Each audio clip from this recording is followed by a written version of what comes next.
Bangkok ಅಂದರೆ ಹೇಳಿ ಕೇಳಿ ಭಾರತೀಯ ಪ್ರವಾಸಿಗರಿಂದಲೇ ತುಂಬಿ ತುಳುಕುವಂತಹ ನಗರ. ಕನ್ನಡಿಗರು ಕೂಡ ಸಾಕಷ್ಟು ಸಂಖ್ಯೆಯಲ್ಲಿ ಪ್ರವಾಸಕ್ಕೆ ಅಂತ ಹೋಗಿದ್ರು. ಇದು ಆಕ್ಚುಲಿ ಪ್ರವಾಸದ ಸಂದರ್ಭ ಕೂಡ ಹೌದು, ಪೀಕ್ ಟೈಮ್ ಇದು. ಹಾಗಾಗಿ ಕನ್ನಡಿಗರು ಅಲ್ಲಿದ್ದಂಥವರು ಕೂಡ ಕೆಲವರೆಲ್ಲ ಪ್ರವಾಸವನ್ನು ಅರ್ಧಕ್ಕೆ ಮೊಟಕುಗೊಳಿಸಿ ಭಾರತಕ್ಕೆ ವಾಪಸ್ ಬಂದಿದ್ದಾರೆ. ಬ್ಯಾಂಕಾಕ್ನ ಪ್ರವಾಸದಲ್ಲಿದ್ದ ಕನ್ನಡಿಗರಲ್ಲಿ ಆತಂಕ ಶುರುವಾಗಿತ್ತು ಇದೆಲ್ಲ ಆದಮೇಲೆ. ಹಾಗಾಗಿ ಅರ್ಧಕ್ಕೆ ಪ್ರವಾಸ ಮೊಟಕುಗೊಳಿಸಿ ಕನ್ನಡಿಗರು ವಾಪಸ್ಸಾಗಿದ್ದಾರೆ. ನಿನ್ನೆ ರಾತ್ರಿ ಬೆಂಗಳೂರು ಏರ್ಪೋರ್ಟ್ಗೆ ಕಾಲಿಟ್ಟಿದ್ದಾರೆ ಕನ್ನಡಿಗರು. ಕಂಪನದ ವೇಳೆ ತಮಗಾದ ಅನುಭವವನ್ನು ಹಂಚಿಕೊಂಡಿದ್ದಾರೆ. ಆ್ಯಕ್ಚುಲಿ ನಿನ್ನೆ ಮಧ್ಯಾಹ್ನ ಎಲ್ಲ ಬ್ಯಾಂಕಾಕಿಂದ ಇಂಟರ್ನ್ಯಾಷನಲ್ ಫ್ಲೈಟ್ಗಳನ್ನ ಸ್ಟಾಪ್ ಮಾಡಿಸಿದ್ರು. ಆಮೇಲೆ ಸಾಯಂಕಾಲದ ಮೇಲೆ ಇಂಟರ್ನ್ಯಾಷನಲ್ ಫ್ಲೈಟ್ಗಳನ್ನ ಬಿಟ್ಟರು. ಹಾಗಾಗಿ ಅವರಿಗೆ ನೆಕ್ಸ್ಟ್ ಅವೈಲಬಲ್ ಫ್ಲೈಟ್ನಲ್ಲಿ ಅವರು ಇಂಡಿಯಾಗೆ ಬಂದಿದ್ದಾರೆ. ಬೆಂಗಳೂರಿಗೆ 4.5 ಗಂಟೆ ಜರ್ನಿ ಹೆಚ್ಚು ಕಡಿಮೆ. ಆ 4.5 ಗಂಟೆ ಟ್ರಾವೆಲ್ ಮಾಡಿ ಎಲ್ಲ ರಾತ್ರಿ ಬೆಂಗಳೂರಿಗೆ ವಾಪಸ್ ಬಂದಿದ್ದಾರೆ. ಈ ಸಂದರ್ಭದಲ್ಲಿ ಅವರು ಮಾತನಾಡಿ ತಮ್ಮ ಅನುಭವವನ್ನು ಪಬ್ಲಿಕ್ ಟಿವಿ ಜೊತೆ ಹಂಚಿಕೊಂಡಿದ್ದಾರೆ.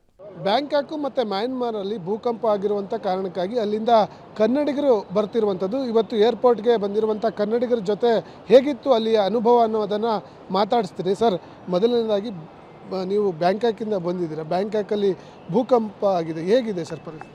ಸುಮಾರು 10 ಕಿಲೋಮೀಟ್ರ್ ಸರೌಂಡಿಂಗ್ಸಲ್ಲಿ ಭೂಕಂಪ ಆಗಿದೆ.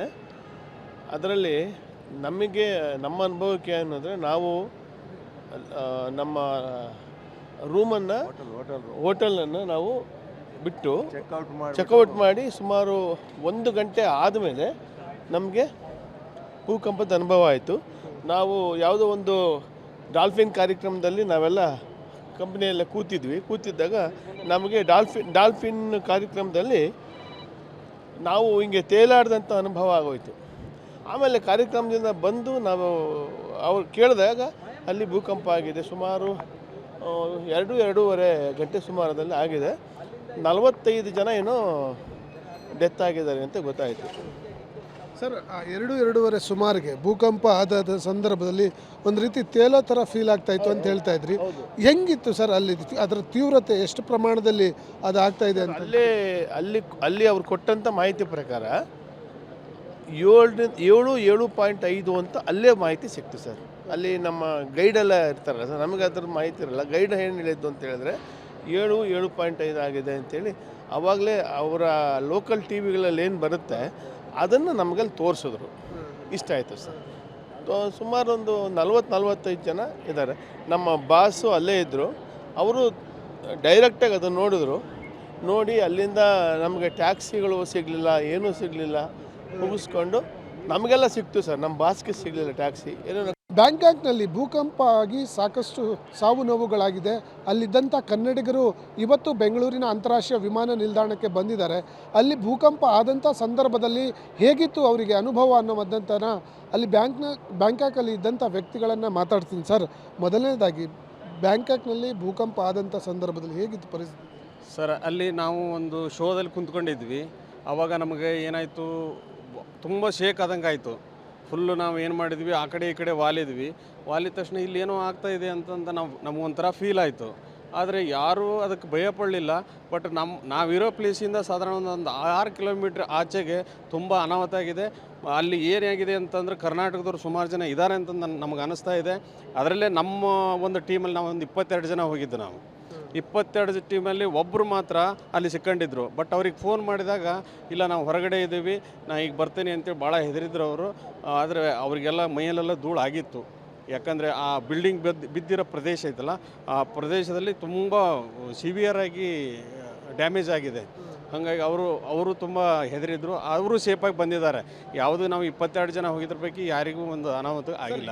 ನೀವು ಭೂಕಂಪ ಆದಂಥ ಸಂದರ್ಭದಲ್ಲಿ ನಿಮಗೆ ಈ ಕಡೆ ಆ ಕಡೆ ತೇಲಾಡೋರಷ್ಟು ಅನುಭವ ಆಯಿತು ಅಂತ ಅದು ಎಷ್ಟು ಪ್ರಮಾಣದಲ್ಲಿ ಇತ್ತು ಸರ್? ಇದು ನಾವಿರೋ ಪ್ಲೇಸಲ್ಲಿ ಸಾಧಾರಣ ಒಂದು 4.5 4 ಪಾಯಿಂಟ್ ಈ ಟೈಪ್ ಇರ್ಬೋದು. ನಾವೊಂಥರ ಈ ಥರ ಸೇಕಾಗಿ ಸ್ವಲ್ಪ ಒಂದು 5-6 ಸೆಕೆಂಡ್ ಆ ಥರ ಆಗಿದ್ದು ಅನುಭವ ನಮಗಾಯಿತು. ಬ್ಯಾಂಕಾಕ್ ಮತ್ತು ಮ್ಯಾನ್ಮಾರಲ್ಲಿ ದೊಡ್ಡ ಮಟ್ಟದಲ್ಲಿ ಭೂಕಂಪ ಆಗಿ ಸಾವು ನೋವುಗಳಾಗಿರುವಂಥದ್ದು. ಅಲ್ಲಿ ಕರ್ನಾಟಕದವರು ಇದ್ದರು. ಹೇಗಿತ್ತು ಅವರಲ್ಲಿ ಅನುಭವ ಅನ್ನೋವಂಥದ್ದನ್ನು ನಮ್ಮ ಜೊತೆ ಶೇರ್ ಮಾಡ್ಕೊಳ್ತಾರೆ. ಸರ್, ಬ್ಯಾಂಕಾಕಲ್ಲಿ ಭೂಕಂಪ ಆಗಿರೋದ್ರಿಂದ ಅಲ್ಲಿಯ ಪರಿಸ್ಥಿತಿ ಹೇಗಿತ್ತು ಸರ್? ಒಂಥರ ಭಯದ ಆತಂಕದ ವಾತಾವರಣ ಇತ್ತು. ಬಟ್ ನಾವಿರೋ ಜಾಗದಲ್ಲಿ ಅಂಥದ್ದೆಲ್ಲ ಏನು ಇರಲಿಲ್ಲ. ಬಟ್ ನಮಗೆ ಭೂಕಂಪ ಆಗಿರೋ ಸುಮಾರು ಅಲ್ಲಿ ಕಾಲ್ ಮಾಡೋ ಪ್ರಕಾರ 1 ಗಂಟೆ 20 ನಿಮಿಷ ಸುಮಾರದಲ್ಲಿ. ಸೊ ಇದು ಏನು ವೈಲ್ಡ್ ಸಫಾರಿ ನೋಡೋಕೆ ಕೂತಿದ್ವಿ ನಾವು. ಆ ಟೈಮಲ್ಲಿ ಡಾಲ್ಫಿನ್ ಶೋ ನೋಡ್ತಿರ್ಬೇಕಾದ್ರೆ ಆ ಡಾಲ್ಫಿನ್ ಏನು ಟ್ಯಾಂಕಲ್ಲಿ ನೀರು ಇರುತ್ತಲ್ಲ ಅದೆಲ್ಲ ಶೇಕ್ ಆಯಿತು. ನಾವು ಕುಂತಿರೋ ಜಾಗ ಒಯ್ದಾಡಿದಂಗಾಯಿತು. ಸೊ ಅವಾಗ ಒಂದು ಸ್ವಲ್ಪ ಭಯ ಹುಟ್ಟಿತು ನಮಗೆ. ಬಟ್ ಆ ಟೈಮ್ನಲ್ಲಿ ಏನು ಅನಿಸ್ಲಿಲ್ಲ. ಆ ಶೋ ಆ್ಯಕ್ಚುಲಿ ನಡ್ಕೊಂಡು ಹೋಗ್ಬಿಡ್ತು ಹಂಗೆ.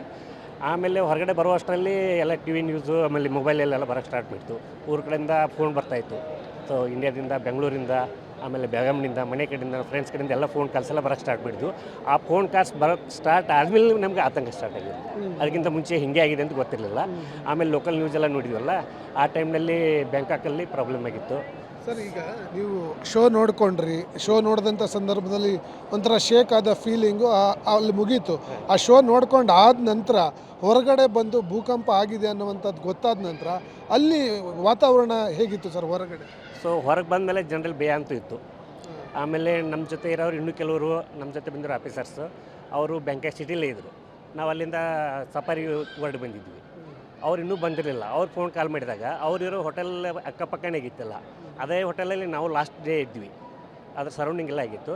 ಬಟ್ ಅವರಿಗೆಲ್ಲ ಸಿಕ್ಕಾಪಟ್ಟೆ ಕ್ರೌಡ್ ಆಗಿ ಟ್ರಾಫಿಕ್ ಜಾಮ್ ಆಗಿ ಅವರು ಸುಮಾರು ಲೇಟಾಗಿ ಬಂದರು. ಆಮೇಲೆ ಎಲ್ಲರೂ ಸೇರ್ಕೊಂಡು ಮತ್ತೆ ಯೂಶ್ವಲಿ ನಾವು ಸುವರ್ಣಭೂಮಿ ವಿಮಾನ ನಿಲ್ದಾಣ ಬ್ಯಾಂಕಾಕ್ ಬಂದ್ವಿ. ಬಟ್ ಅಲ್ಲೂ ಒಂದು ಅರ್ಧ ಗಂಟೆ ಲೇಟ್ ಆಯ್ತು ನಮಗೂ. ಸರ್, ಈಗ ಈ ಇನ್ಸಿಡೆಂಟ್ ಅಂದರೆ ಅರ್ಥಕ್ವೇಕ್ ಆದ ತಕ್ಷಣ ಅಲ್ಲಿ ಫೋನ್ಗಳೆಲ್ಲ ರೀಚ್ ಆದ್ವಾ? ನಿಮ್ಮ ಜೊತೆಗಿದ್ದವ್ರು ಬೇರೆ ಬೇರೆ ಕಡೆ ಇದ್ದವರೆಲ್ಲ ಸಂಪರ್ಕಕ್ಕೆ ಬಂದ್ರಾ? ಆಗ ಹೆಂಗಿತ್ತು ಸರ್? ಇಲ್ಲ, ಟೋಟಲಿ ನಾವೆಲ್ಲರೂ ಒಂದು ಕಡೆನೇ ಇದ್ವಿ. 22 ಮೆಂಬರ್ಸ್ ಎಲ್ಲ